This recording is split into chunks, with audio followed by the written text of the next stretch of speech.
Shalom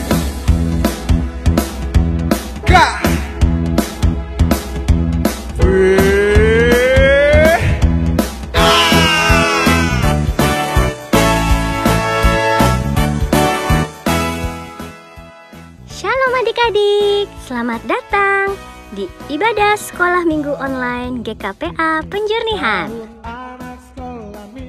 Sebelum kita memulai ibadah kita, perhatikan panduan berikut ini ya. Bagi adik-adik yang masih kecil dan membutuhkan bimbingan dari orang tua, mohon papa dan mama dapat mendampingi adik-adik selama ibadah berlangsung. Jangan lupa ya adik-adik, berpakaian yang sopan dan rapi seperti sedang mengikuti ibadah kita di gereja. Adik-adik dimohon duduk dengan nyaman selama ibadah online berlangsung. Selama beribadah, adik-adik diharapkan fokus beribadah ya. Jangan sambil tiduran atau memegang gadget atau sambil bermain. Adik-adik bebas berekspresi dalam memuji dan menyembah Tuhan. Sebelum mulai beribadah, adik-adik sudah mempersiapkan hati adik-adik untuk memuji, menyembah, dan mendengarkan firman Tuhan. Selamat beribadah adik-adik.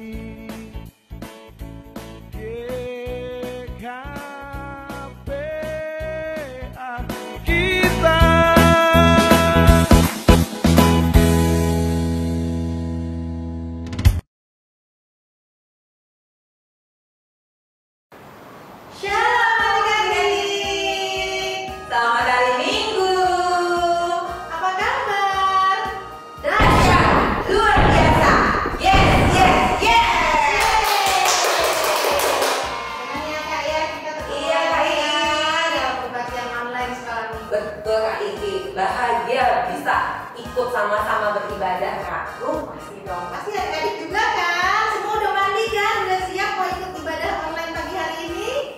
Siap dong ya? Pasti, karena kita mau supaya kita memuji nama Tuhan Yesus.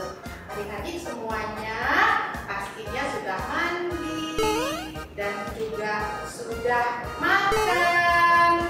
Makannya harus yang bergizi. Betul ya Kak? Karena apa Kak? Supaya sehat, supaya kuat menghadapi virus corona. Selain itu juga harus jaga kebersihan. Caranya Kak? Cuci tangan yang rajin. Gak boleh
Tuhan Allah Bapa yang kata dalam kerajaan surga, terima kasih Tuhan atas berkat-Mu pada kami selama seminggu ini.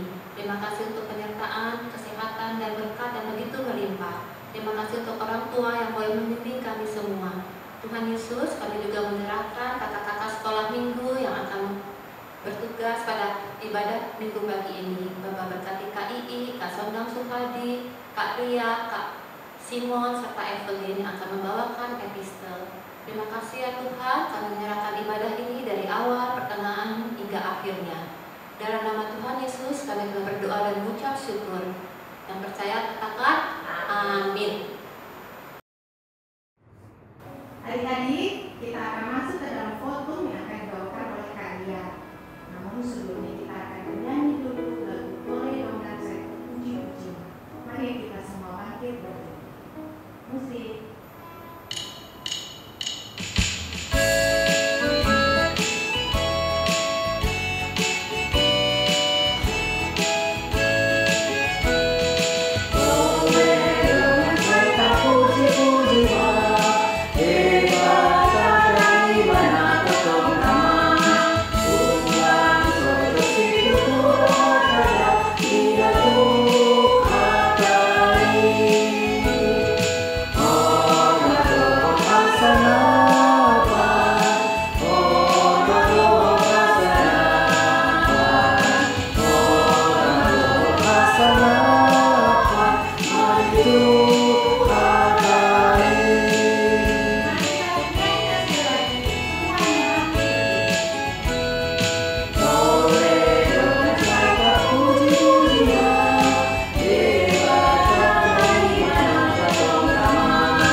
Shalom adik-adik yang disayang oleh Tuhan Yesus. Mari kita satukan hati kita, kita buka ibadah kita. Di dalam nama Allah Bapa, Anaknya Tuhan Yesus Kristus dan Roh Kudus yang menciptakan langit dan bumi. Amin. Dari jauh Tuhan menampakkan diri kepadanya. Aku mengasihi engkau dengan kasih yang kekal. Sebab itu aku melanjutkan kasih setiaku kepadamu. Haleluya. Marilah kita berdoa.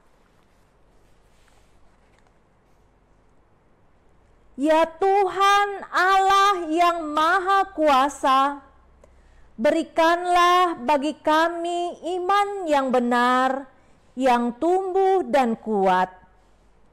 Berikanlah bagi kami kasih yang setia, mencintai Tuhan dan manusia. Berikanlah bagi kami pengharapan yang hidup, supaya kami bersukacita melakukan kehendak-Mu. Dengarkanlah doa kami ini dalam nama anak-Mu, Tuhan Yesus Kristus, Tuhan kami. Amin.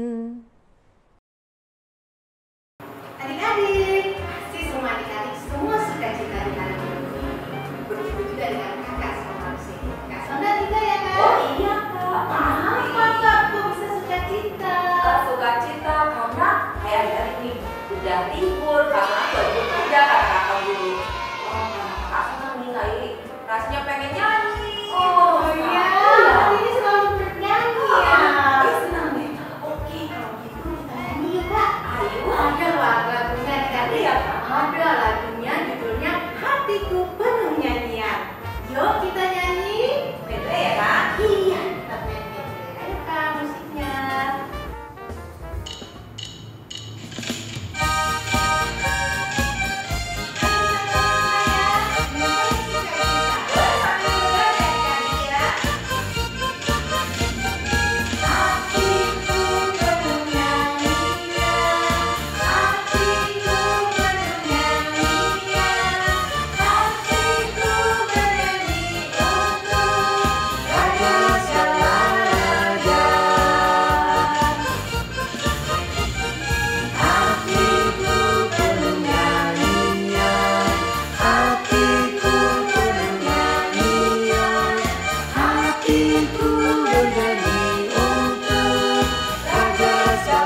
Kidung Agung 8 ayat 5-7. Cinta kuat seperti maut. Siapakah dia yang muncul dari padang gurun, yang bersandar pada kekasihnya? Di bawah pohon apel kubangunkan engkau. Di sanalah ibumu telah mengandung engkau. Di sanalah ia mengandung dan melahirkan engkau. Taruhlah aku seperti materai pada hatimu, seperti materai pada lenganmu, karena cinta kuat seperti maut. Kegairahan gigih seperti dunia orang mati. Nyalanya adalah nyala api, seperti nyala api Tuhan. Air yang banyak tak dapat memadamkan cinta. Sungai-sungai tak dapat menghanyutkannya. Sekalipun orang memberi segala harta benda rumahnya untuk cinta, namun ia pasti akan dihina. Amin. Adik-adik, sekarang saatnya kita akan mendengarkan cerita tentang firman Tuhan yang dibawakan oleh kasih Tuhan. Itu siapkan hati dan pikiran adik-adik untuk kita mendengarkan firman Tuhan. Sebelumnya kita akan bernyanyi dulu lagu Buka Alkitab. Misi.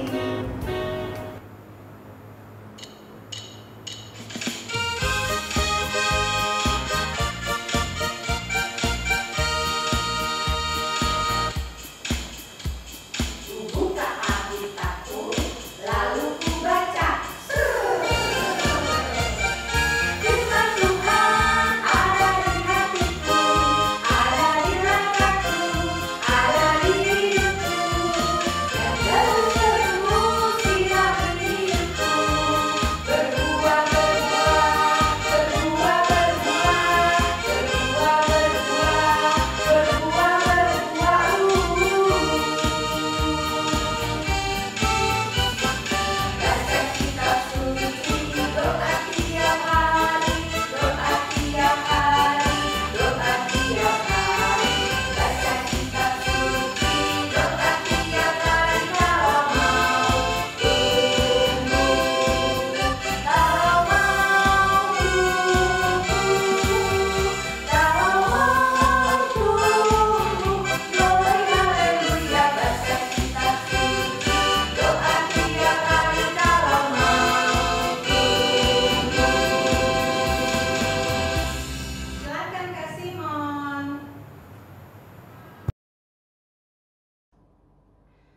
Shalom adik-adik, apa kabarnya? Mudah-mudahan semuanya sehat ya.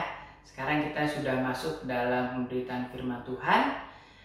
Kita mau siapkan hati kita. Ayo sama-sama kita berdoa, kita mohon pimpinan Tuhan agar Tuhan dapat menyertai kita dan memberikan kita pengertian yang luas tentang firman Tuhan yang akan kakak beritakan pada adik-adik semua. Yuk kita berdoa. Tuhan yang baik, Tuhan yang kami kenal di dalam nama Tuhan Yesus Kristus, anak Allah yang hidup, yang telah mati menebus dosa kami ya. Terima kasih ya Tuhan atas kasih karunia yang sudah Kau berikan bagi kami. Kami masih dapat diberi kesempatan untuk berkumpul bersama-sama mendengarkan firman-Mu dalam ibadah online Sekolah Minggu GKPA Pencernihan. Tuhan, siapkan hati kami agar kami dapat mengerti apa yang hendak diberitakan bagi adik-adik dan kami semua ya Tuhan. Biarlah firman Tuhan yang diberitakan dapat tertanam di dalam hati kami dan dapat mengubah perilaku kami dalam kehidupan kami sehari-hari. Sertai hamba-Mu yang hina ini ya Tuhan, agar dapat memberitakan firman seturut dengan apa yang Kau hendaki. Dalam nama Yesus Kristus Tuhan dan Juru Selamat kami sudah berdoa dan mengucap syukur. Amin. Ya, firman Tuhan yang akan kakak bawakan untuk adik-adik sekalian adalah dari Matius 5, ya, Matius 5 ayat 37. Adik-adik, ada dong Alkitabnya di rumah ya, meskipun dalam ibadah online, ya, udah siap dong ya Alkitabnya seperti yang sudah dikasih tahu di awal. Nah, sama-sama ya adik ya, baca Matius 5 ayat 37. Kalau sudah dibuka, kita bacanya keras-keras ya. Matius 5 ayat 37. 3 ya. Jika ya, hendaklah kamu katakan ya. Jika tidak, hendaklah kamu katakan tidak. Apa yang lebih daripada itu berasal dari si jahat. Ya. Tema kita hari ini adalah berkata jujur. Ya. Anak-anak, adik-adik sekolah minggu semuanya mudah-mudahan anak-anak yang jujur. Ya. Kakak nggak ingin anak-anak sekolah minggu ada yang suka berbohong. Ya. Karena berbohong itu bukan diajarkan oleh Tuhan. Ya. Berbohong itu tidak disukai oleh Tuhan. Nah, berbohong itu asalnya dari siapa? Iblis. Siapa? Bapa dusta. Nah, bapa dusta adalah iblis. Ya. Kalau misalkan sering berdusta, sering berbohong, berarti anak siapa? Anak iblis, bukan anak Tuhan. Ya, anak Tuhan, anak-anak yang percaya kepada Yesus Kristus sebagai Tuhan dan Juru Selamat, hendaknya tidak boleh berbohong. Ya, manusia memang lemah. Kadang kalau kita mau mengakui, kita kadang-kadang suka berbohong. Ya, kakak juga ya sebagai manusia pernah berbohong. Ya, kalau boleh jujur, mungkin hampir setiap kali ada aja bohongnya. Tapi setiap kali berbohong, kakak selalu diingatkan oleh Tuhan, selalu diingatkan oleh Roh Kudus bahwa berbohong itu dosa dan segera minta ampun dan merubah kelakuan. Ya, semakin hari semakin diperbaharui, semakin hari semakin menjadi anak-anak Tuhan yang baik, dan semakin hari menjadi semakin anak yang jujur. Dan jujur setiap hari. Karena Allah kita adalah Allah yang jujur. Tuhan kita adalah Tuhan yang jujur. Dia tidak pernah membohongi umatnya sama sekali. Tetapi yang berbohong itu adalah iblis. Ya. Dari sejak firman Tuhan ini ada, dari sejak Kejadian, iblislah yang berbohong. Ya, kalau kita buka Kejadian, makhluk pertama yang berbohong adalah siapa? Iblis. Ya, dia berusaha membohongi Hawa pada saat itu, mengatakan bahwa kalau makan buah di Taman Eden itu, buah yang ada di tengah-tengah taman itu tidak mati. Nyatanya memang mati. Mati yaitu terpisah hubungan dengan Allah. Jadi sudah tidak bisa lagi hidup bersama-sama dengan Allah di Taman Eden. Terpisah dengan Allah. Itulah kematian yang sesungguhnya. Ya. Iblis berusaha menipu dan selama-lamanya akan menipu umat manusia. Itu musuh kita, ya. Iblis itu musuh kita. Kita mau berada di pihak yang mana? Kita mau berada di pihak Allah atau berada di pihak iblis, ya. Kalau berada di pihak iblis, kita jadi bohong terus. Enggak ya? Anak GKPA tidak boleh berbohong. Ya. Nah, kakak ada banyak cerita mengenai kebohongan, ya. Ada beberapa ilustrasi cerita, dan yang mau kakak bagiin ada 2 cerita, ya. Yang pertama mengenai Gehazi, dan yang kedua mengenai Ananias dan Safira. Dua-duanya ini patut kita lihat, perlu dilihat supaya kita bisa tidak mencontoh mereka. Dalam kehidupan sehari-hari kita tidak boleh berbohong, karena firman Tuhan jelas. Dalam kitab dalam hukum Taurat keberapa coba, ayo ya. Ayo, keberapa? 1, 2, 3, 4, 5, 6, 7, 9. Ya. Firman Tuhan di Keluaran 20 ayat 16 yaitu hukum Taurat yang ke-9, jangan bersaksi dusta, jangan mengatakan saksi dusta kepada sesamamu. Firman Tuhan tegas, kita tidak boleh berbohong. Ya, dengan singkat kata ya kita nggak boleh berbohong. Jangan mengucapkan saksi dusta kepada sesamamu. Kenapa sih Kak kalau berbohong itu dosa? Itu berbohong itu berdosa. Ada lagunya. Yuk kita sama-sama nyanyikan. Yuk adik-adik sekalian, kita mau menyanyikan satu lagu. Lagunya mungkin adik-adik tahu cuman belakangnya doang atau tahu secara keseluruhan. Tapi ini semua tentang kesaksian bahwa anak Tuhan nggak boleh bohong. Ya. Yuk sama-sama nyanyi ya.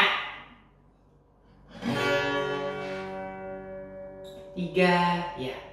Aku senang jadi anak Tuhan. Aku senang jadi anak Tuhan. Aku senang jadi anak Tuhan. Anak Tuhan tak boleh bohong. Sekali lagi. Aku senang jadi anak Tuhan. Aku senang jadi anak Tuhan. Aku senang jadi anak Tuhan. Anak Tuhan tak boleh bohong. Bohong, bohong, bohong itu dosa. Bohong, bohong, bohong itu dosa. Bohong, bohong, bohong itu dosa. Anak Tuhan tak boleh bohong. Sekali lagi. Bohong, bohong, bohong itu dosa. Bohong, bohong, bohong itu dosa. Bohong, bohong, bohong itu dosa. Anak Tuhan gak boleh bohong.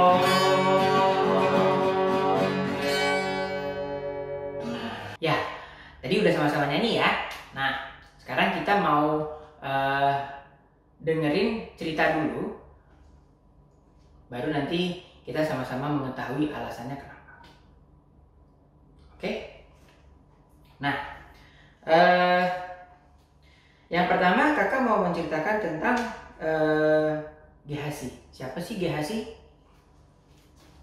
Gehasi itu ada di kitab 2 Raja-Raja. Ayo kalau kakak mau baca 2 Raja-Raja 5. Ya. 2 Raja-Raja 5 kalau kalian mau baca dari awal sampai akhir, ini ceritanya tentang Naaman. Ya. Gehasi itu adalah abdi, kalau bahasa di Alkitab tulisnya abdi. Abdi itu ibaratnya asisten. Ya. Elisa adalah nabi di zaman raja-raja. Elisa menggantikan Elia yang saat itu memiliki pelayanan di Israel. Saat itu di Israel terpecah menjadi 2, sehingga ada banyak nabi hidup di zaman bersamaan, dan yang tugasnya di Israel Utara, yang pada saat itu dinamakan kerajaan Israel, itu adalah Elisa. Nah, saat itu Israel dikuasai oleh kerajaan Aram. Nah, di kerajaan Aram itu ada seorang perwira namanya Naaman. Naaman itu adalah perwira yang disenangi banyak orang, baik di negaranya maupun di negara Israel, karena dia baik. Ya, saat Aram menjajah Israel, saat dia menaklukkan taklukannya, mereka mengambil orang Israel, sebagian orang Israel untuk menjadi budak di kerajaan Aram. Nah, pada saat sudah lama si Naaman ini rupanya kena sakit kusta. Nah, dia berobat kemana-mana, tidak ada hasil. Di dalam kekecewaannya itu ada seorang pelayannya, yang yaitu orang Israel pada saat yang ditawan, yang dibawa ke Aram untuk menjadi pelayan, dia mengatakan, Pak Naaman, saya tahu di Israel ada nabi yang bisa menyembuhkan orang sakit kusta. Dari ceritanya itu akhirnya Naaman memutuskan, kita coba aja, kenapa enggak gitu. Dicobalah, dia pergi ke Israel, kemudian ketemu sama Raja Israel dan bertanya, Pak Raja, katanya di Israel ada nabi yang bisa menyembuhkan orang sakit kusta. Nah, singkat cerita, akhirnya Naaman ditunjukkanlah ke tempat Nabi Elisa.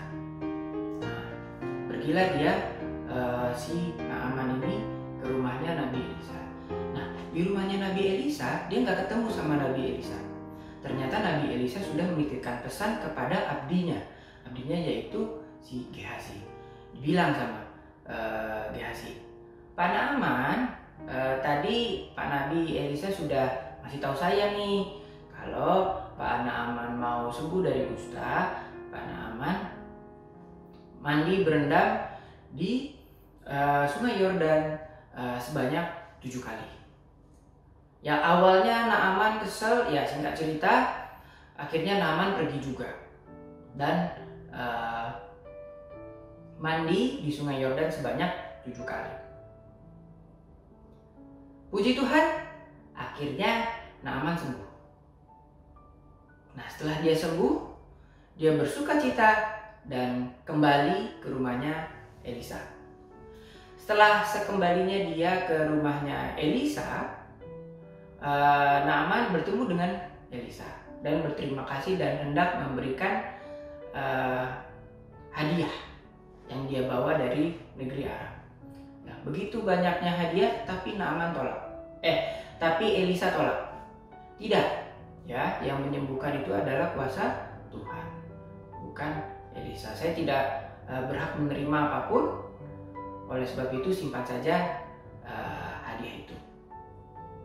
Ya, singkat cerita karena memang Elisa menolak, akhirnya Naaman pulang ya dengan sukacita, meskipun agak menggantung karena nggak bisa memberikan imbalan. Tapi nggak apa-apa, yang penting dia sembuh. Setelah dia pulang ke Aram, di tengah perjalanan rupanya, nah di sini rupanya ada yang mengejar dia. Siapa yang mengejar dia? Gehazi, yaitu abdinya Elisa. Ternyata Gehazi tidak mengejar Naaman, itu tidak berdasarkan permintaannya Nabi Elisa. Dia pergi aja buat mengejar Pak Naaman. Akhirnya dia mendapati Naaman dan dia bilang, Pak Naaman, tadi Nabi Elisa kedatangan tamu. Karena dia kedatangan tamu, dia mau perlu mempersiapkan sesuatu untuk menjamu tamu-tamu itu. Nah, si Gehazi minta 1 talenta perak dan 2 setel pakaian. Nah, Naaman tenang. Wow, ternyata dia minta. Ya udah, dikasihlah 2 talenta, dikasih lebih 2 talenta dan pakaian itu. Kemudian si Gehazi diantar pulang. Nah, setelah diantar pulang, Gehazi bilang, udah ya sampai sini aja ya, nanti saya yang bawa ini semua ke rumah saya. Setelah dia sampai ke rumah, dia simpan semuanya pemberiannya Naaman. Dia tahu karena itu bukan permintaannya Elisa. Kemudian dia pura-pura nggak tahu. Setelah pura-pura nggak tahu, dia pergi keluar dan menemui Elisa. Terus Elisa nanya, Nabi Elisa, kamu kemana tadi? Si Gehazi malah bilang, Pak Nabi, saya nggak kemana-mana kok, saya di sini aja. Kok saya dicari-cari kok nggak ada gitu. Sebenarnya Elisa tahu bahwa ternyata si Gehazi mengejar Naaman untuk meminta imbalan. Nah, karena Elisa tahu, Elisa langsung menegur Gehazi. Hei kamu, kenapa kamu berbohong? Kenapa kamu minta hadiah sama Naaman? Oleh sebab itu penyakitnya Naaman akan kena ke kamu dan keturunanmu. Tiba-tiba setelah Elisa mengatakan itu, Gehazi langsung kena kusta. Kulitnya semuanya putih, kalau kita pencatat putih seperti salju. Dia dan keturunannya. Sungguh menyedihkan. Ya, Gehazi sudah berusaha berbohong 2 kali kepada Naaman dan kepada Elisa. 3 kali kepada Tuhan juga. Ya. Nah, bohong itu jelas dosa. Ya, karena tadi kembali ke pertanyaannya, kenapa sih berbohong itu dosa? Nah, ada 2. Yang pertama, karena berbohong itu satu, kalau kita berbohong berarti kita tidak mengasihi Allah. Yang kedua, kalau kita berbohong berarti kita tidak mengasihi sesama kita. Tidak mengasihi Allah. Kalau kita mengatakan kita mengasihi Allah, kita mengasihi Tuhan, kita pasti mengikuti perintah Tuhan. Ya, Tuhan sudah bilang jangan bersaksi dusta. Itu, jangan berbohong. Kalau kita mengasihi Tuhan, ya kita harus mengikuti apa yang Tuhan mau. Yang kedua, kita tidak mengasihi sesama. Firman Tuhan bilang, kasihilah sama manusia seperti dirimu sendiri. Pertanyaan dari kakak, emang kamu mau dibohongi? Mau nggak dibohongi? Kalau misalkan kamu nggak mau dibohongi, kenapa kamu membohongi orang lain? Ya, kalau firman Tuhan bilang jangan bersaksi dusta. Ini nggak cuma berbohong. Misalkan kamu tadi ngambil buku saya ya, seperti itu.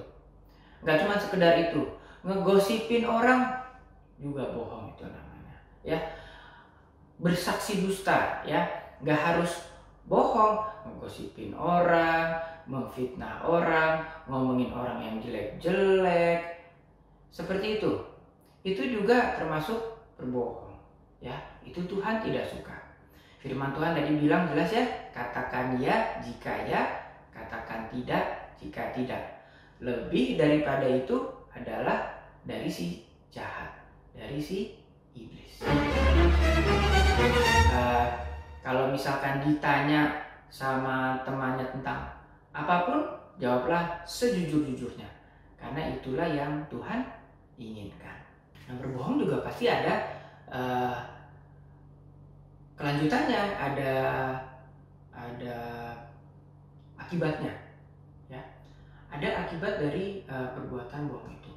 Kalau misalkan ketahuan, kamu jadi tidak dipercaya pada orang yang kamu bohongi. Kalau tidak ketahuan, impactnya apa? Akibatnya apa? Kalau kamu nggak dipercaya, ya satu, mungkin kamu jadi nggak ditemenin lagi, nggak ada teman mainnya lagi. Kamu bisa diomongin macam-macam. Oh, kamu jangan temenan deh sama dia tukang bohong. Padahal yang ngomong tukang bohong, dia juga tukang bohong juga. Gitu. Akibatnya apa? Terjadi permusuhan. Permusuhan karena apa? Karena gara-gara berbohong itu. Awalnya kecil, terus lama-lama jadi besar. Jadi besar kalau misalkan kita tidak segera minta maaf, tidak minta ampun, dan mengakui bahwa kita berbohong. Itu. Kalau nggak ketahuan gimana? Kalau nggak ketahuan, tetap saja ada sesuatu yang mengganjal di hati kamu. Ya, ada sesuatu yang membebani kehidupan kamu. Kenapa? Karena kalau Roh Kudus ada di dalam hati kamu, Roh Kudus pasti akan menggoncang-goncang hati kamu dan membuat kamu menyadari bahwa kamu tuh berdosa. Segera minta ampun, segera minta maaf dan akui kebohonganmu kepada orang yang kamu bohongi, supaya beban itu lenyap dan kamu segera minta ampun sama Tuhan, supaya Tuhan mengampuni dosamu karena berbohong. Setelah meminta ampun dan mengakui bahwa kita berbohong, mudah-mudahan yang dibohongi itu bisa mengampuni kita. Kalau misalkan tidak, ya udah. Yang penting lepas satu beban kita bahwa kita sudah berbohong dan kita sudah minta ampun. Kalau misalkan yang dibohongi itu belum mau mengampuni, doakan supaya dia mengampuni kita. Ya, jadi berbohong itu mau ketahuan atau nggak ketahuan, dua-duanya merugikan. Dua-duanya merugikan kamu. Satu, kamu udah berdosa karena kamu nggak mengasihi Tuhan dan kamu tidak mengasihi sesama. Ya, akibatnya apa? Nah, akibatnya tadi sudah saya, kalau ketahuan kamu bisa dijauhi, kamu bisa tidak dipercaya, kamu bisa terbebani. Kalau misalkan nggak ketahuan, kamu akan terbebani. Nah, kalau terus-terusan bohong gimana? Nah, pada akhirnya kalau kamu terus-terusan bohong, Roh Kudus yang ada di hati kamu lama-lama kamu kurung. Api yang ada di dalam hati kamu lama-lama terpadamkan, sehingga kamu tidak sensitif lagi terhadap dosa. Dan apa akibatnya kalau misalkan kita terus-terusan berdosa?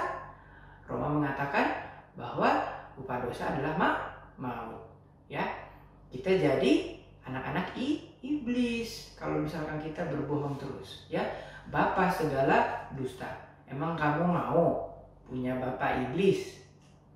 Ya, anaknya iblis tukang bohong, ngomong sama iblis dibohongin lagi gitu. Kehidupannya hanya berbohong. Kalau sudah berbohong nanti akan melahirkan bohong yang lain. Segera minta ampun kalau kau menyadari bahwa kamu berbohong. Kalau kakak berbohong, kakak segera secepat mungkin minta ampun dan berusaha ya segera mengakui kesalahan kita gitu. Kenapa enggak gitu. Semua orang pasti pernah bersalah gitu. Ya, berdoa saja kalau mudah-mudahan kita bisa diterima permohonan maaf kita karena kita sudah berbohong. Ya. Nah, cerita yang kedua mengenai Ananias dan Safira. Kita bisa membaca cerita tentang Ananias dan Safira ini di Kisah Para Rasul 5. Ya, saya ceritanya. Jadi Ananias dan Safira merupakan jemaat mula-mula. Jemaat mula-mula yang hidup sebagai jemaat mula-mula. Hidup sebagai jemaat mula-mula itu adalah hidup yang menyenangkan. Kenapa? Karena jemaat mula-mula itu saling menolong. Ya. Bahkan karena saling menolong, saling mengisi kekurangan, saling mencukupi, sehingga yang kaya bisa menolong yang miskin merasa tertolong, sehingga mereka semua merasa cukup dan tidak bersungut-sungut. Ya, hidupnya sangat bahagia. Nah, di dalam kebahagiaan itu ternyata Ananias dan Safira juga mau ikut untuk bersama-sama mengumpulkan bagian yang mereka punya untuk diberikan kepada mereka-mereka yang membutuhkan, tapi tidak tulus. Jadi Ananias dan Safira adalah suami istri. Dia ingin berpartisipasi dalam kegiatan jemaat mula-mula pada saat itu, tapi keinginan mereka rupanya tidak tulus. Ya, tidak tulus. Tidak tulisnya gimana? Jadi mereka itu punya sebidang tanah dan rumah mereka yang lebih gitu ya, sehingga mereka menjualnya. Mereka menjual hartanya dan kemudian mendapatkan hasilnya. Nah, hasilnya itu hendak mereka berikan kepada bendahara agar bendahara bisa memberikan kepada orang-orang yang membutuhkan. Tapi ada tapinya gitu. Mereka mengakui apa yang mereka berikan adalah semua hasil penjualan tanahnya. Padahal mereka menahan sebagian penjualannya itu untuk mereka simpan sendiri. Tapi mereka ngaku-ngaku kalau misalkan itu semua adalah semua penjualan harta miliknya. Supaya apa? Supaya dilihat orang bahwa orang ini sangat dermawan. dan Tuhan tidak suka. Ya, kalau hanya mau memberikan sebagian, katakan saja, ini sebagian harta saya, gitu. Sebagian lagi buat saya. Ya, saya maunya masih segini. Lebih baik jujur daripada kamu mendustai Roh Kudus, daripada kamu mendustai Tuhan. Dia mengatakan, ini hasil semua penjualanku. Dermawan kan saya, hebat kan saya, baik kan saya, gitu. Nah, kemudian Petrus menegur Pak Ananias. Saat itu Ananias, Safira, istrinya sudah di rumahnya. Dan Petrus menegur Ananias, hai kamu, kenapa kamu membohongi Roh Kudus? Kenapa kamu membohongi Tuhan dengan mengatakan semua yang kamu berikan adalah semuanya yang sudah kamu jual? Setelah Ananias mendengar, dia bukannya minta ampun, tapi malah mempertegas bahwa itu adalah semua hasil penjualannya dia. Akibatnya apa? Tuhan marah dan nyawa Ananias terputus. Seketika itu juga mati. Kemudian Petrus mengkonfirmasi lagi. Petrus mau nanya lagi nih, si istrinya nih jujur gak sih? Gitu. Ya, dia pergi ke rumahnya sambil membawa si Ananias ke almarhum Ananias ke rumahnya untuk dikuburkan. Kemudian Petrus bertanya lagi sama si Safira, Bu Safira, apa benar ini persembahan kalian adalah hasil semua penjualan harta kalian? Ternyata memang mereka berdua suami istri bersekongkol. Sehingga dia, benar, ini semua harta kami yang kami jual, hasilnya untuk dibagikan kepada orang-orang yang membutuhkan. Petrus mengetahui dan Petrus mengatakan, kamu juga sama bohongnya seperti suamimu. Suamimu lagi ada di sini dibawa sama orang-orang dan akan dikuburkan. Dan kamu akan dikuburkan bersama-sama dengan dia. Saat itu juga Safira meninggal. Ya, hukuman Tuhan itu tegas. Ya, jangan kamu mendustai orang lain, apalagi di sini mendustai Tuhan. Jangan kamu coba-coba mendustai Tuhan. Ya, kalau kamu mendustai Tuhan, hukumannya sangat mengerikan, sangat fatal. Ya, jadi jangan berbohong.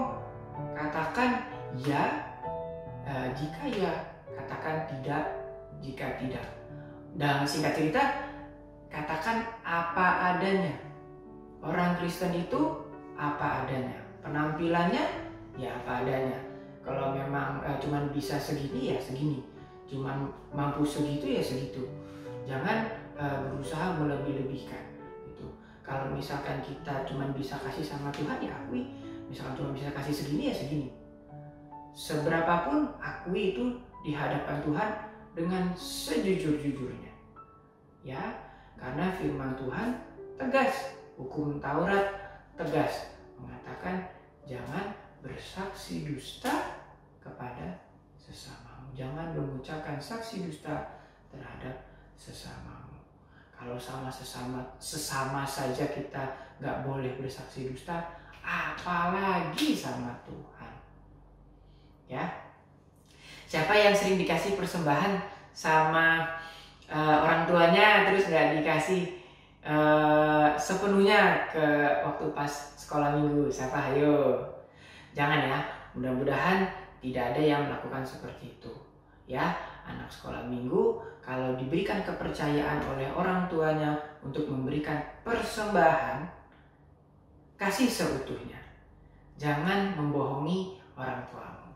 Jangan pakai uang persembahan itu untuk jajan. Ya, karena kamu sedang diajarkan oleh orang tua kamu untuk memberikan yang terbaik untuk Tuhan. Sehingga nanti kelak kalau kamu sudah dewasa, kamu sudah besar, sudah bisa mempunyai penghasilan sendiri, kamu bisa memberikan ucapan syukur kepada Tuhan yang terbaik seperti yang diajarkan oleh orang tua kamu. Ya, jangan berbohong. Ya, sekali lagi, yuk kita nyanyikan anak Tuhan tidak boleh bohong. Aku senang jadi anak Tuhan, aku senang jadi anak Tuhan, aku senang jadi anak Tuhan, anak Tuhan gak boleh bohong. Aku senang jadi anak Tuhan, aku senang jadi anak Tuhan, aku senang jadi anak Tuhan, anak Tuhan tak boleh bohong. Bohong, bohong, bohong, itu dosa. Bohong, bohong, bohong, itu dosa. Bohong, bohong, bohong, itu dosa. Anak Tuhan tak boleh bohong. Bohong, bohong, bohong, itu dosa. Bohong, bohong, bohong, itu dosa. Bohong, bohong, bohong, itu dosa. Anak Tuhan tak boleh bohong. Ya, anak Tuhan tidak boleh bohong. Jadilah anak Tuhan yang selalu jujur dalam kehidupan sehari-hari. Amin. Mari kita berdoa. Tuhan Yesus yang baik, terima kasih ya Tuhan, karena Engkau telah mengajarkan kami untuk menjadi anak-anak yang taat akan firman-Mu. Ya Tuhan, daging ini lemah tetapi roh itu kuat ya Tuhan. Ajar kami ya Tuhan untuk menjadi anak yang senantiasa jujur, yang menyenangkan hati-Mu, baik dalam perkataan maupun perilaku. Biarlah kami menjadi anak-anak yang jujur di hadapan-Mu ya Tuhan, dan di hadapan manusia, sehingga kami bisa melancarkan kejujuran untuk semua orang, dan semua orang menjadi diberkati karena kejujuran kami dan memuliakan Tuhan. Terima kasih ya Tuhan, kami mau melanjutkan acara kebaktian kami hari ini. Tuhan mau pimpin dan sertai. Dalam nama Yesus Kristus kami berdoa. Amin. Nah, ini tiba saatnya kita akan bernyanyi selamat ulang tahun. Siapa aja yang ulang tahun ya Kak ya? Yang pertama, Yang kakak satu, sekolah minggu kita. di situ kan? Kak Ardita. Ada adik-adik sekolah minggu ada 2 orang. Siapakah dia? Armando dan Carlo. Mari kita bersama-sama bangkit berdiri, kita bernyanyi dengan sukacita lagu selamat ulang tahun. Mari musiknya Kak.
Selamat hari Minggu buat kita semuanya. Ya, selamat sukacita. Dan pengumuman minggu ini adalah yang pertama, ya, bagi adik-adik yang sudah mendapatkan raport untuk kenaikan kelas, pertama selamat dulu ya untuk semua naik kelas. Nah, ingat, raport rata-rata SD itu 8,7 ya, 8,7 rata-rata ya.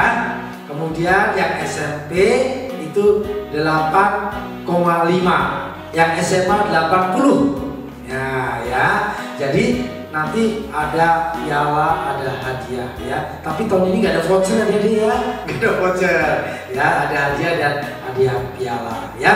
Itu yang pertama. Yang kedua, adik-adik, nanti kita akan ibadahnya juga ibadah live streaming.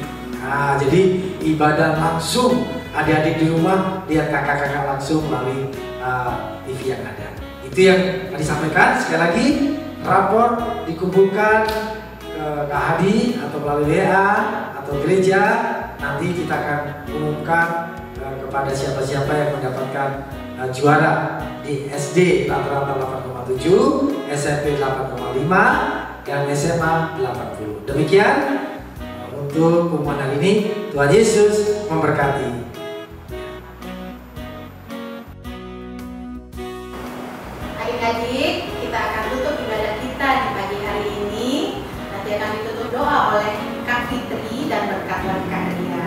Sebelumnya, mari kita bersama-sama menyanyikan lagu Bapa Engkau Sungguh Baik, dan kita semua bangkit berdiri. Silakan Kak, musiknya.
Mari adik-adik, setelah kita memuji Tuhan dan mendengarkan firman Tuhan, kita akhiri ibadah ini dengan berdoa. Mari lipat tangan dan tutup mata. Tuhan Allah Bapa yang tahta dalam kerajaan surga, terima kasih Tuhan atas penyertaan-Mu dalam ibadah pada hari ini, mulai dari awal, pertengahan, hingga akhirnya. Terima kasih ya Tuhan, kalau Engkau telah memberkati kami juga Tuhan, memimpin kami dengan Roh Kudus-Mu. Biarlah Tuhan, firman yang telah ditaburkan oleh Kak Simon boleh kami laksanakan dalam kehidupan kami sehari-hari, khususnya di dalam minggu-minggu berikutnya ya Tuhan. Tuhan, kami juga mau mengucap syukur Tuhan atas raport yang telah diterima oleh adik-adik sekolah minggu. Biarlah Tuhan, apapun juga hasilnya, kami boleh mengucap syukur untuk semua itu, dan kami boleh berusaha lebih giat lagi di waktu-waktu mendatang ya Tuhan, sehingga kami boleh memperoleh hasil yang lebih baik lagi, dan semuanya untuk kemuliaan nama Tuhan saja. Tuhan Yesus, kami juga mau berdoa mengucap syukur Tuhan untuk kakak Anita, untuk adik Armando, adik Carlo yang berulang tahun di minggu ini. Tuhan Yesus, terima kasih atas usia 1 tahun lagi yang telah Engkau tambahkan. Tuhan berkati dalam pendidikan Carlo dan Armando sehingga sekolahnya boleh berhasil. Mereka juga boleh menjadi anak yang taat kepada orang tua, kepada opung, dan boleh bermanfaat bagi masyarakat ya Tuhan. Tuhan, kami juga berdoa untuk Kak Anita, berkati dalam pekerjaannya, dalam kehidupannya sehari-hari. Biarlah Tuhan Engkau berkati usia yang bertambah 1 tahun ini Tuhan bagi 3 kakak sekolah minggu dan adik-adik sekolah minggu ini Tuhan. Tuhan, kami juga mau berdoa Tuhan, pimpin dan sertai kami, lindungi kami dari penularan virus COVID-19 ini Tuhan, agar kami berada dalam keadaan sehat terus ya Tuhan. Tuhan, kami juga mau berdoa untuk pimpinan negara kami, mulai dari presiden, para menteri, hingga pimpinan yang terendah ya Tuhan. Engkau berkati mereka dalam mengambil keputusan sehingga negara kami boleh berjalan dengan baik, boleh perekonomian juga boleh semakin baik lagi ya Tuhan. Tuhan, kami juga mau berdoa Tuhan untuk pimpinan GKPA Tuhan, mulai dari Anak Eporus hingga para pendeta dan pelayan-pelayan Tuhan. Biarlah Tuhan kami boleh melayani terus dan semakin terus Tuhan, sehingga firman-Mu boleh semakin banyak dikenal oleh para jemaat Tuhan lagi Tuhan. Terima kasih ya Tuhan, ampuni kami dalam segala dosa dan kesalahan Tuhan, biarlah Engkau boleh berkati kami semua. Dalam nama Tuhan Yesus kami telah berdoa dan mengucap syukur. Amin. Nah, adik-adik yang dikasihi Yesus, kita akan menutup ibadah kita. Mari bersama-sama kita berdoa seperti doa yang Tuhan Yesus ajarkan. Doa Bapa kami. Bapa kami yang di surga, dikuduskanlah namamu. Datanglah kerajaan-Mu, jadilah kehendak-Mu di bumi seperti di surga. Berikanlah kami pada hari ini makanan kami secukupnya, dan ampunilah kami akan kesalahan kami, seperti kami juga mengampuni orang yang bersalah kepada kami. Dan janganlah membawa kami ke dalam pencobaan, tetapi lepaskanlah kami daripada yang jahat. Karena Engkau yang punya kerajaan dan kuasa dan kemuliaan sampai selama-lamanya. Amin. Mari kita terima berkat Tuhan.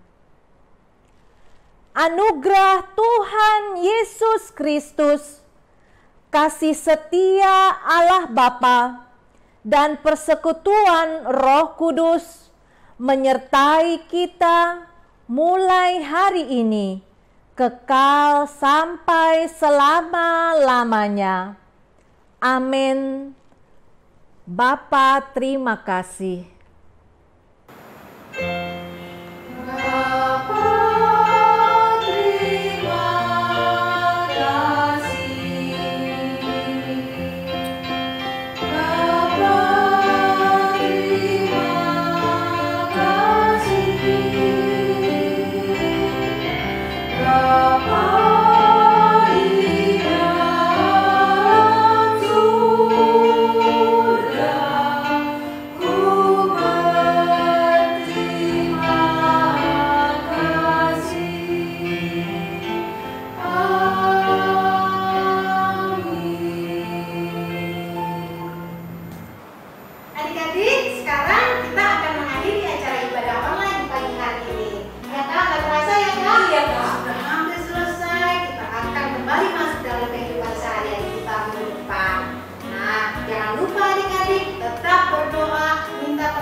Salam sehat selalu. Salam sehat adik-adik. Sampai minggu depan. Dadah.